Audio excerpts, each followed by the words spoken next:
있는지, 우리를 자녀 삼으시고 구원하신 하나님은 세상 끝날까지 항상 함께 계시는 줄로 믿습니다. 옆에 분하고 인사합니다. 잘 될 것입니다. 예전에 개그맨 중에 이런 얘기를 한 분이 있어요. 잘 돼야 될 텐데, 그런 표현이 있었습니다마는 우리 하나님은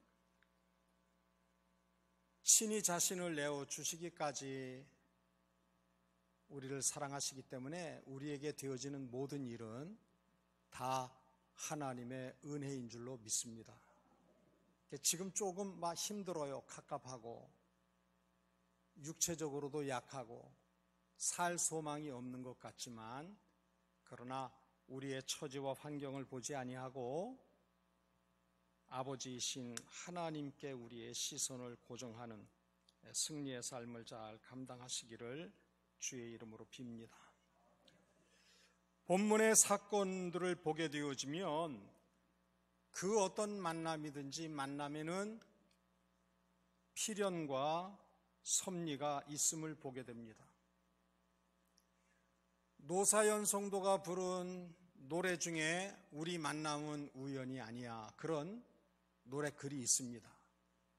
그 글이 아니더라도 그 모든 만남은 다 하나님의 섭리와 경륜 가운데 필연이라고 하는 사실입니다. 그러니까 믿음의 시선으로 모든 만남을 밝히 잘 살펴볼 줄 알아야 할 것입니다. 사울의 삶을 살펴보게 되어지면 어떤 만남들이 있었는지를 알 수가 있습니다. 이스라엘의 초대 왕 사울이 왕이 되기 이전에 선지자 사무엘, 영적 지도자를 만나기까지 어떤 일이 있었고 그 과정에 어떤 만남이 있었는지를 보여주고 있습니다. 우리 함께 1절과 2절의 말씀 같이 받듭니다.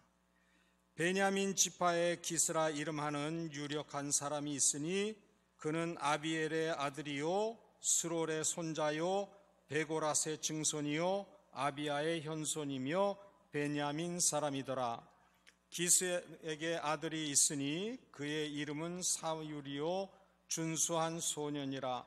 이스라엘 자손 중에 그보다 더 준수한 자가 없고 키는 모든 백성보다 어깨 위만큼 더 컸더라. 아멘.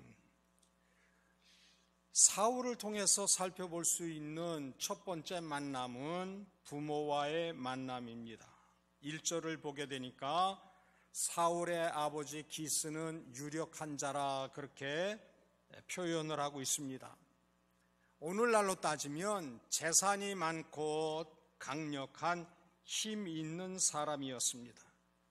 기스의 아들 사울에 대해서 성경은 기록하기를 사울 또한 선하고 아름답고 겸손하여 흠잡을 구석이 없었다고 준수한 자라, 그렇게 표현을 하고 있는 것을 보게 되어집니다. 여러분들, 많은 사람들이 어떤 부모를 만나느냐에 대해서 온 시선과 관심이 있어요.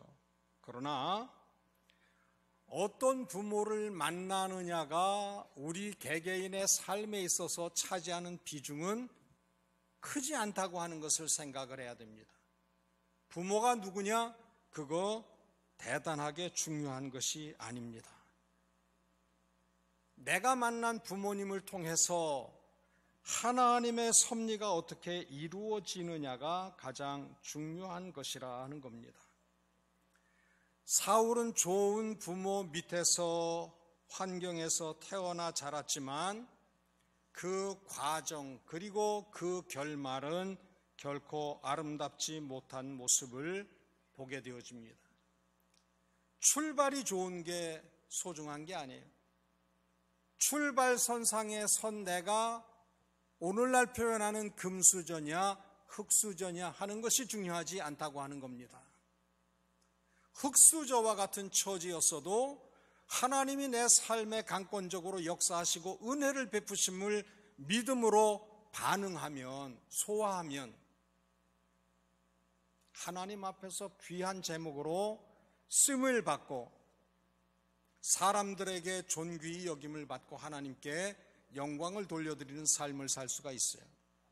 그러나 좋은 환경에서 태어나 자랐어도 하나님의 은혜를 소홀히 하고 하나님을 만홀히 업수히 여기게 되어지면, 저는 우리가 성경을 통해서 살펴보는 것처럼 출발은 좋았었는데 사울은 어떻게 됐어요?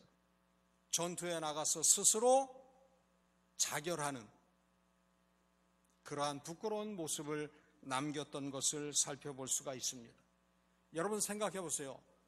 부모가 믿는 가정에서 태어난 사람, 중간에 우여곡절을 겪고 예수 믿은 사람들은 그 모태신앙인들을 얼마나 부러워하는지 몰라요.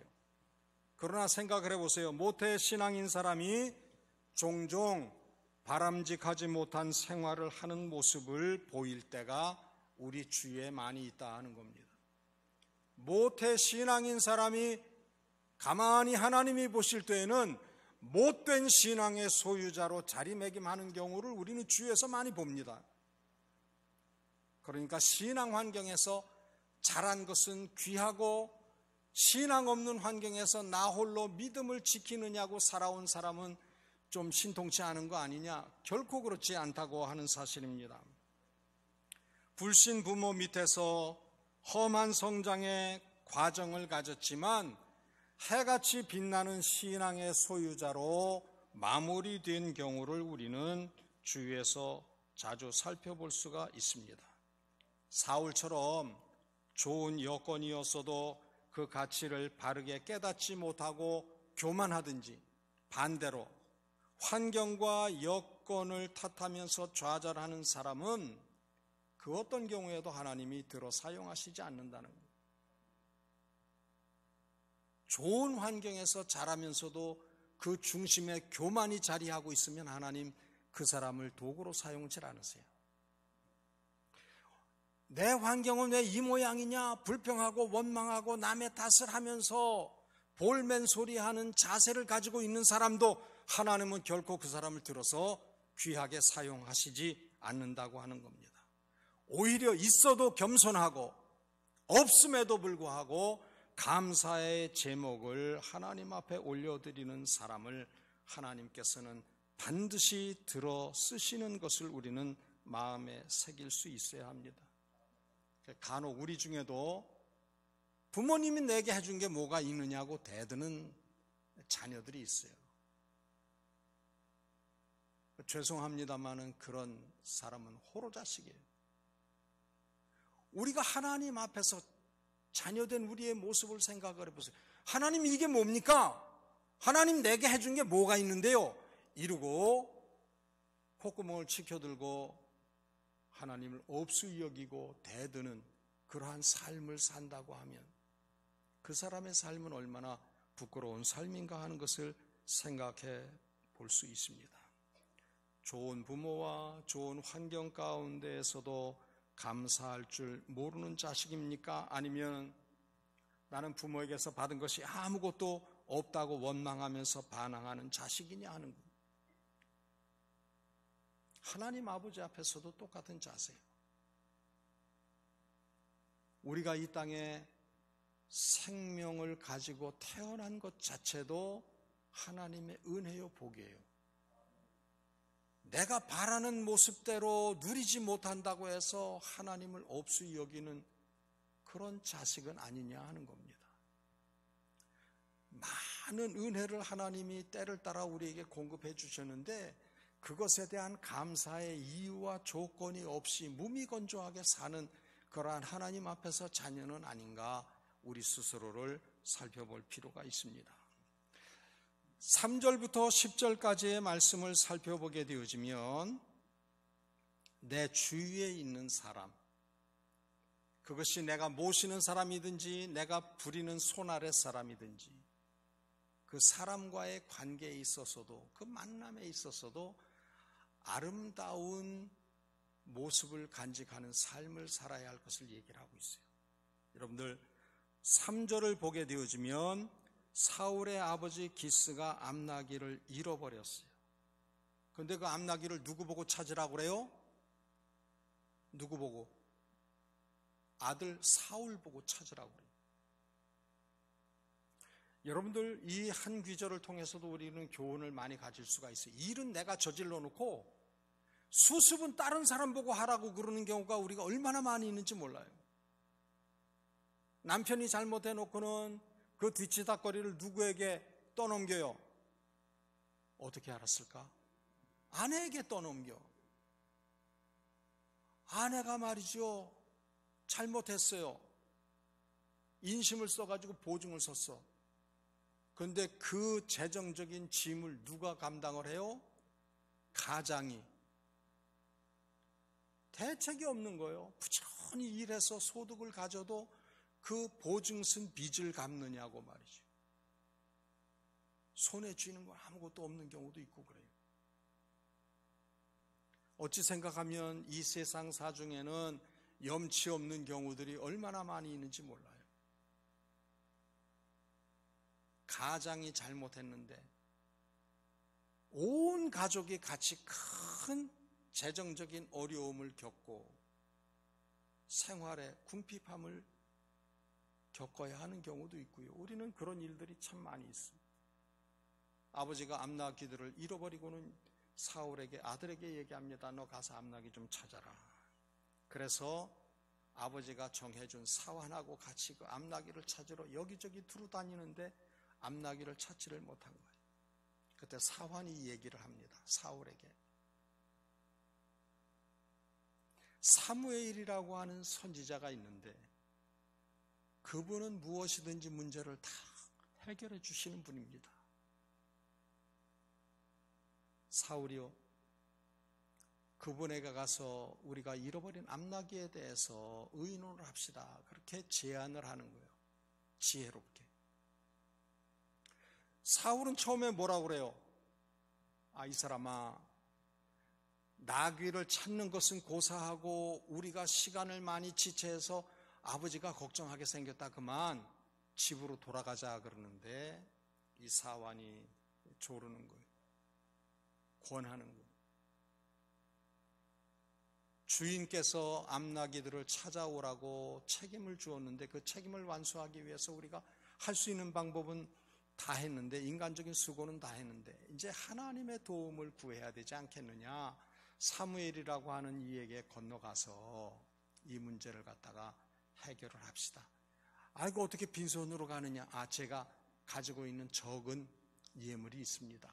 그거 가지고 가서 사무엘 선지자에게 드리고 우리가 문제 해결을 받읍시다. 그러는 거예요. 그러니까 이 말을 사울이 옳게 여기는 거예요. 그래서 같이 걸음을 옮겨요. 우리가 산호라면 우리가 직장 생활을 하든지 가정 생활을 하든지 교회 신앙 생활을 하든지 우리 주위에 여러 사람들과의 만남이 있어요. 그런데 하나님은 우리 주위에 있는 사람들의 입을 빌어서 하나님께서 계획하신 뜻을 들려주실 때가 있어요. 그런데 신앙적으로 예민하고 영적으로 깨어있는 사람은 그것이 내 가정의 어린 아이든지 길을 지나다가 스쳐 지나가는 사람이든지 내 동료든지 내 상사든지 내 부하 직원이든지 부모님이든지 혹은 교회 신앙의 어른이든지 같은 지체든지 그가 하는 말을 마음에 둘 줄 아는 사람이 돼야 돼요. 내가 지금 이러한 어려움이 있는데, 문제가 있는데 하나님이 저 사람의 입을 빌어서 하나님의 뜻을 들려주시는구나. 내가 만난 문제를 하나님은 내가 처한 환경을 통해서, 만나는 사람을 통해서 이 문제를 해결하시고자 환경도 사람도 동원하시는구나. 여기에 예민해 있으면 실패하지 않는 삶을 살아요. 그런데 내가 작정하고 맘먹은 게 있어가지고 거기에 꽂혀가지고 주위에 그 어떤 사람이 말을 해도 귓등으로도 안 듣고 콧등으로도 안 듣고 개코 같은 소리 하지 말아라 이러면서 핑핑거리는 사람은요, 삶이 늘 피곤하고 힘들게 되어져 있어요. 여러분들, 아람의 군대 장관 나아만이 나병이 걸렸어요. 그건 하나님께로부터, 신으로부터 저주를 받은 병이에요. 그래서 고생을 하고 있는데, 전쟁 때 이스라엘에서 잡아온 계집 소녀가, 어린 소녀가 우리 주인 나아만 장군님이 이스라엘에 계셨으면 이 병은 아무 문제도 아니고 다 고침을 받았을 텐데 그 얘기를 한 거예요. 그러니까 나아만의 아내가 그 소리를 듣고는 남편에게 얘기를 해준 거예요. 그래서 남편이 왕에게서 편지를 받아가지고 이스라엘 왕을 찾아갑니다. 거기에는 이런 내용이에요. 내가 우리 군대 장관 보내니까 당신이 이 나병을 해결해 주시오. 부탁의 편지지만 어찌 생각하면 공갈성 편지를 가지고 간 거예요. 이 왕은 큰일 났어요. 하나님으로부터 형벌을 받은 병인데 내가 고칠 수도 없고 막 걱정을 하고 있을 때 엘리사가 그 소식을 듣고 왕이여 그 나아만 장군 내게 좀 보내세요. 그 나아만이 쫄래쫄래 그 엘리사를 찾아가요.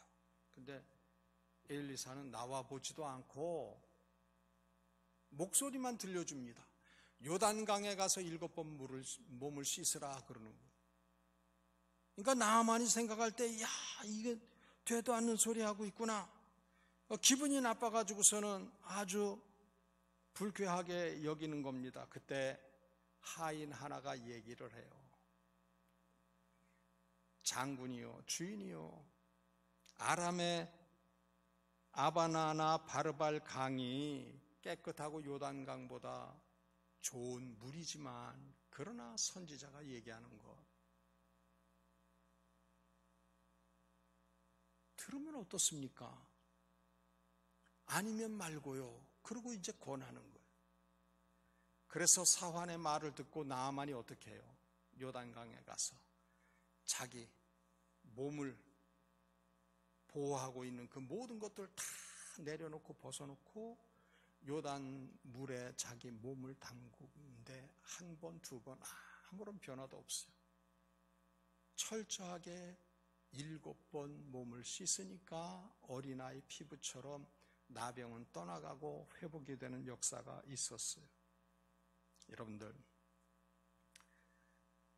오늘날로 따지면 국방부 장관이 자기가 부리고 있는 종이 간청을 하니까 그 손아래 수하에 보잘것없는 사람의 말 한마디도 경청을 하고 순종을 해서 문제를 해결함을 받았다는 거예요.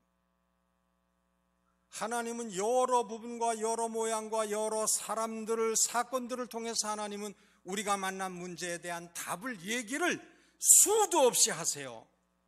그런데 우리가 영적으로 예민하지 못하면 하나님은 내가 만난 문제에 대한 해답을 제시를 하는데 내 생각에는 고집을 부려가지고 힘든 세상살이, 인생살이 하는 경우가 우리에게는 너무나도 많이 있다고 하는 겁니다.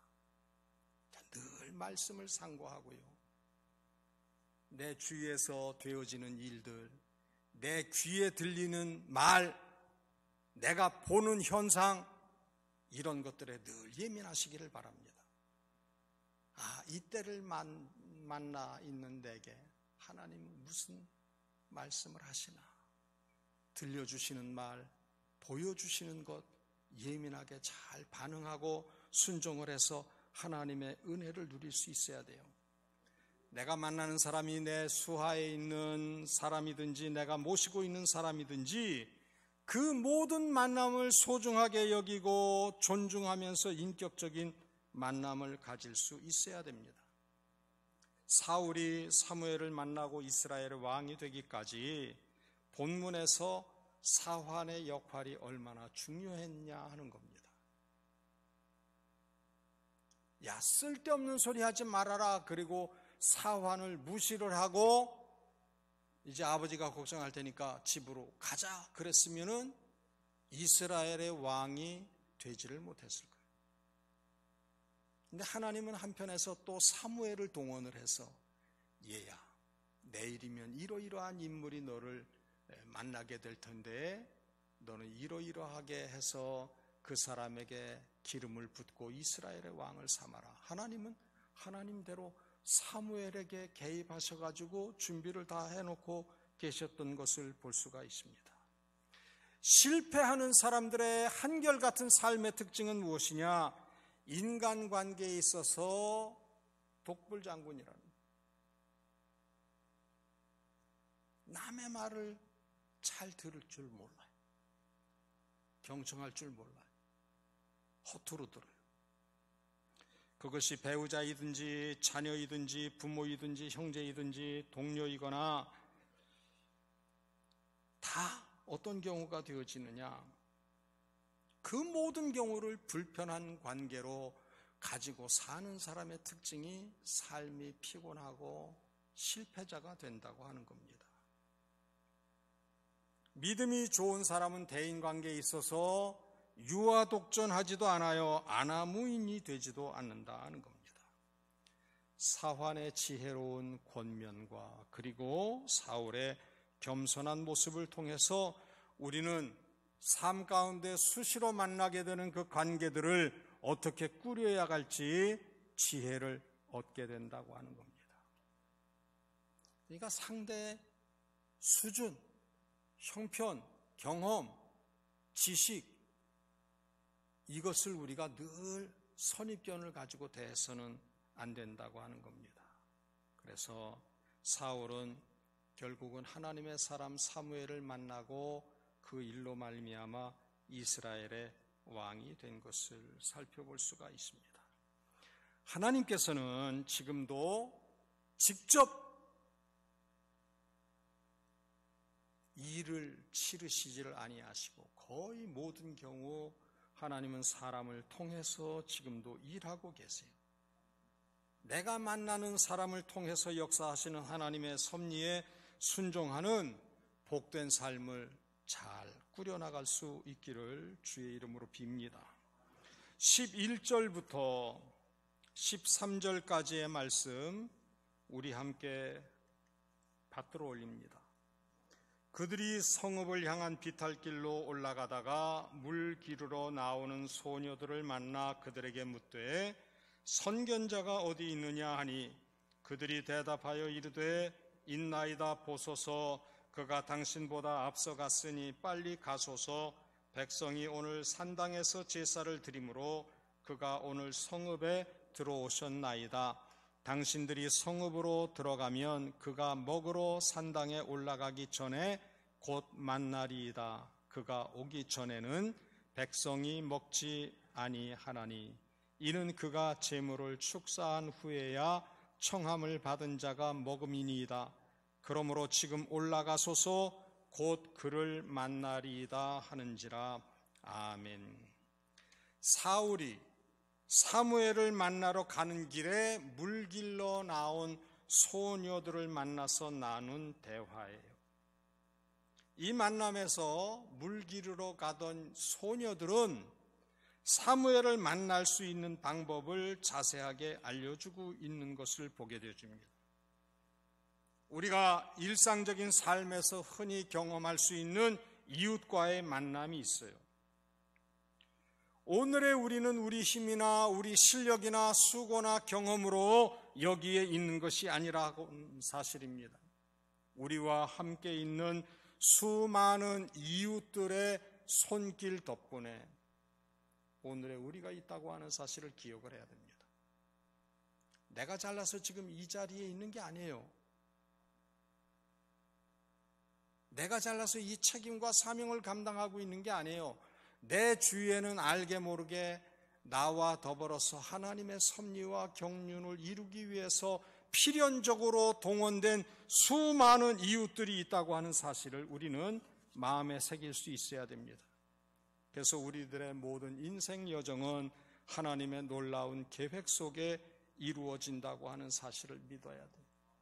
사환의 경우도, 그리고 물기르러 나온 소녀들의 경우도 마찬가지예요. 계속 반복해서 성경이 우리에게 교훈하는 게 이거예요. 그 어떤 만남도 우연히 되어지는 건 없다는 거예요. 다 하나님의 예정과 섭리의 톱니바퀴 아래에 맞아 돌아간다고 하는 사실을 우리는 늘 염두에 둘 수 있어야 됩니다. 우리 14절 말씀 같이 받들어 올립니다.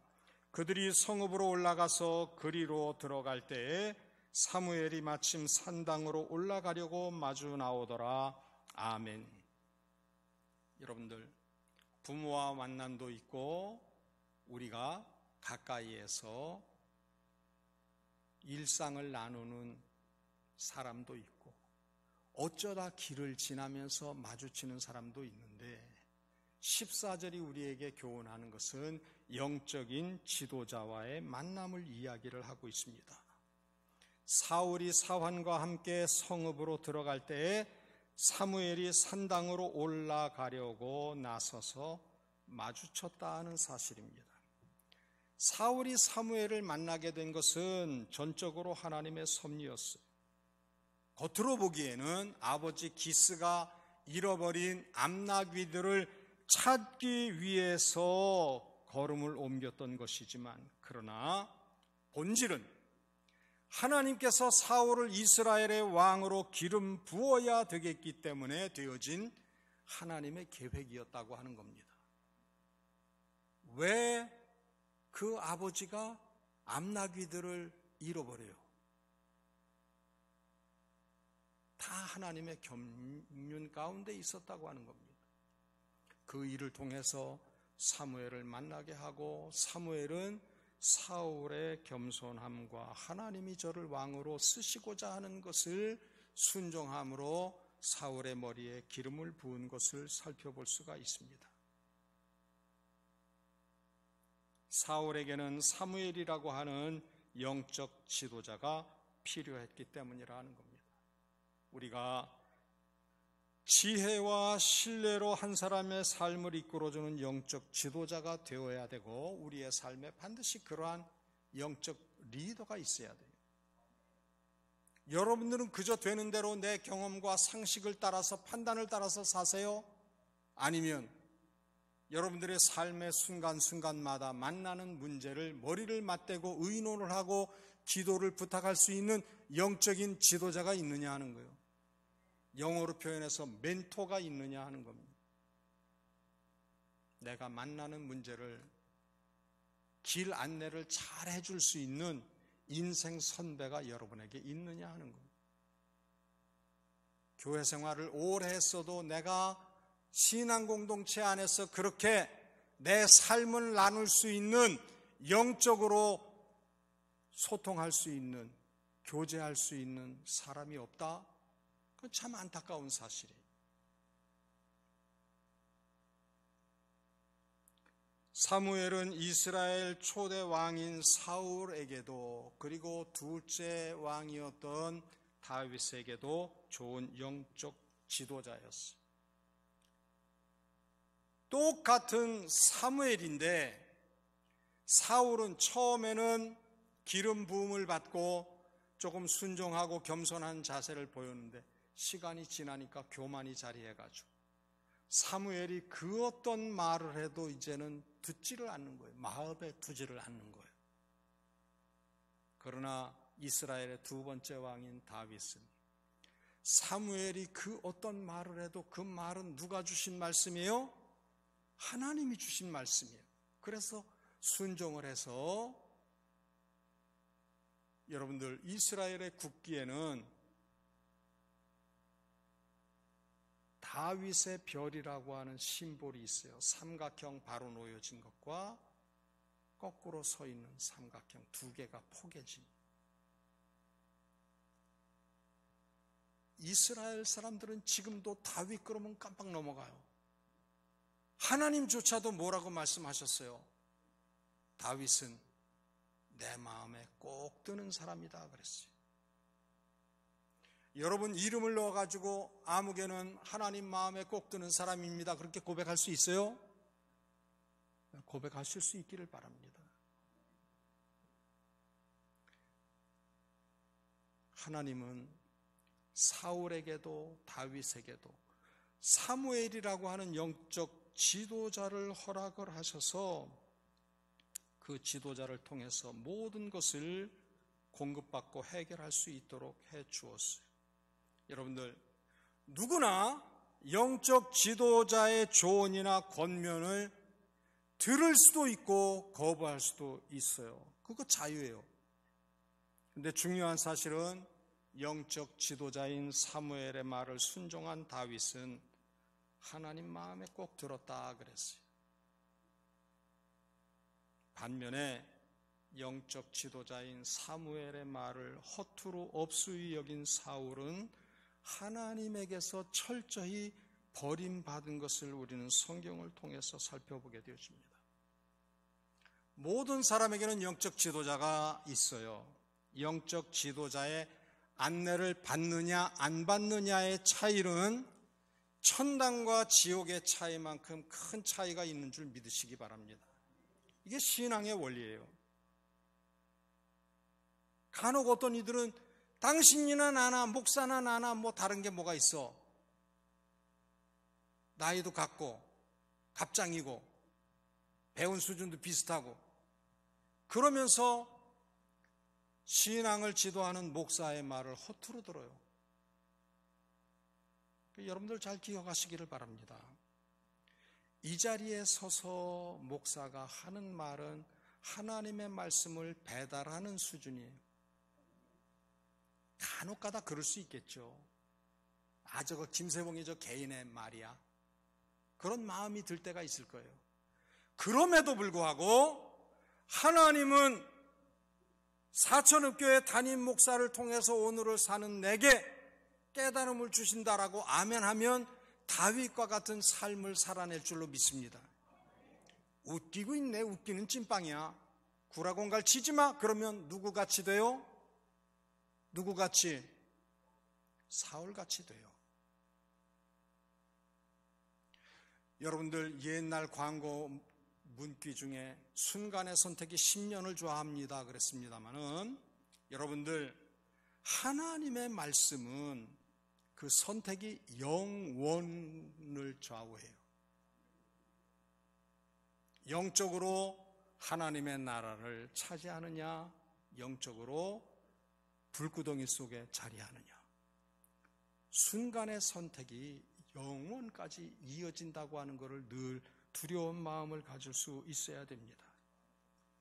좋은 영적 지도자를 만나는 것은 하나님의 은혜요 큰 복이에요. 만난 영적 지도자에 대한 마음가짐에 따라서 큰 차이, 큰 결과를 가지게 돼요. 영적 지도자와의 만남을 통해서 여러분의 신앙도 삶도 복된 은혜가 꼭 있어야 돼요. 저는 사천읍에 내려와 가지고 25년 시간을 이제 감당하라고 이제 일선에서 물러나시고, 제가 늘 마음에 두었던 신앙의 인물은 구약에서는 갈렙이에요. 여호수아와 견주어서 뭐 손색이 없어요.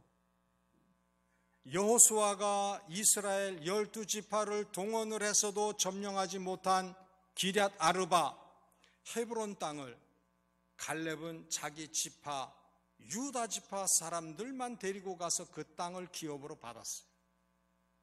실력도 대단해요. 그럼에도 불구하고 하나님이 세워주신 여호수아의 지도 아래 모든 칭찬과 존경은 이름은 여호수아가 받도록 하고 갈렙은 소리 소문 없이. 신약을 보게 되어지면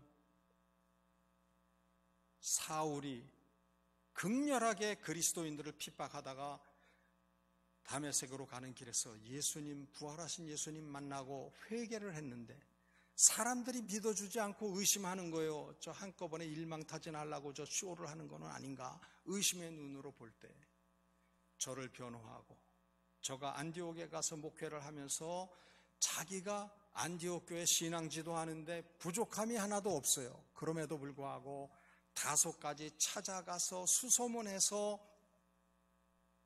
사울을 데려다가 함께 교회를 섬기고 훌륭한 동역자로 세워요. 그리고 바울을 일선에 내세우고 본인은 사도행전을 보게 되어지면 바나바에 대한 기록이 없어요. 제가 늘 그런 얘기를 드렸어요. 김세봉이는 꼭 필요한 사람의 수준을 넘어서 있으나마나한 사람이 됐으면 좋겠다. 지금 이제 그때가 된 거예요. 제 개인의 해석에 김세봉 자기 꽤나 포장하네 지금 이러고 계시는 분이 있으면은 생각을 고치세요. 저의 고백은 그래요. 저는 사천읍교회를 지금 이 처지에 이르도록 수고한 것 뿐이고, 이제 이후에 여러분과 함께 하나님의 나라와 그 뜻을 이제 펼쳐나갈 수 있는 16대 목사로 김영성 목사가 12월 둘째 주일서부터 이제 정식으로 이제 사역을 감당하게 될 거예요. 여러분들 사천읍교회는 갈수록 좋아지기를 바랍니다. 제가 오기 전까지는요, 가장 오래 있은 목회자가 평균적으로 김상세 목사님이 합쳐가지고 한 20년 기간 섬기셨지만, 그 다음은 한 7년 4개월 계신 분이 가장 오래 있었어요. 사천에 왔을 때 사천교회나 사천읍교회는 3년짜리 교회라 그랬어요. 목사가 3년마다 막 바뀌듯이 그랬어요. 삼천포에 가면 1년짜리 교회도 있어요. 해마다 바뀌어 교역자가.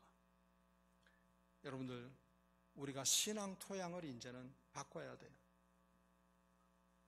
여러분들, 내가 낳은 자식도 말이죠, 마음에 안 드는데 자라온 환경도 신앙의 분량도 다른 이와 함께 하나님의 뜻을 이루어 간다고 하는 것 힘들 수 있어요. 그런데 서로 이야기를 많이 나누고 경청하고 소통하면서 하나님의 뜻을 아름답게 잘 이루어 나가는 모습이 될 수 있기를 바랍니다. 원로 목사 돼서도 사천읍교회가 막 들썩들썩거린다 그래가지고 막 조바심이 나는 일이 없도록 하시기 바랍니다.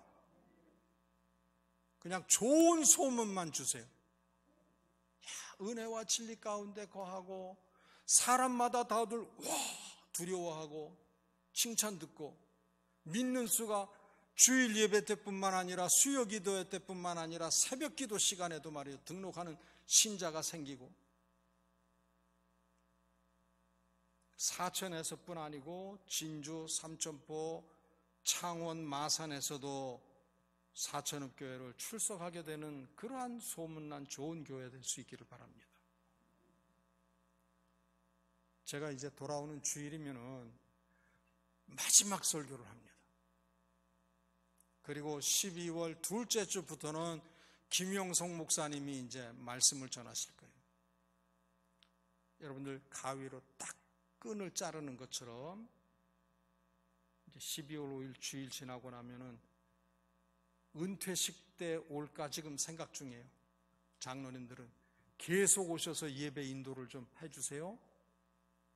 김영성 목사님 설교할 때 예배 인도 좀 해주세요 그러는데, 아예 안 보이는 게 하나님 앞에나 여러분들에게나 김영성 목사에게 더 보탬이 되겠다 싶은 생각이 들어요. 그래서 저와 여러분의 만남이 하나님의 섭리 가운데 필연이었던 것처럼, 이제 새로 모시게 되는 김영성 목사님과의 그 만남도 하나님의 섭리와 경륜 가운데 아름다운 것으로 마무리되어질 수 있는 복이 있기를 주의 이름으로 빕니다. 하나님, 우리 인생길 주관하시는 하나님 앞에 늘 겸손하고 진실한 삶을 살 수 있기를 원합니다. 모든 만남과 관계에 있어서 넉넉한 이해와 사랑의 소유자가 되게 도와주옵소서.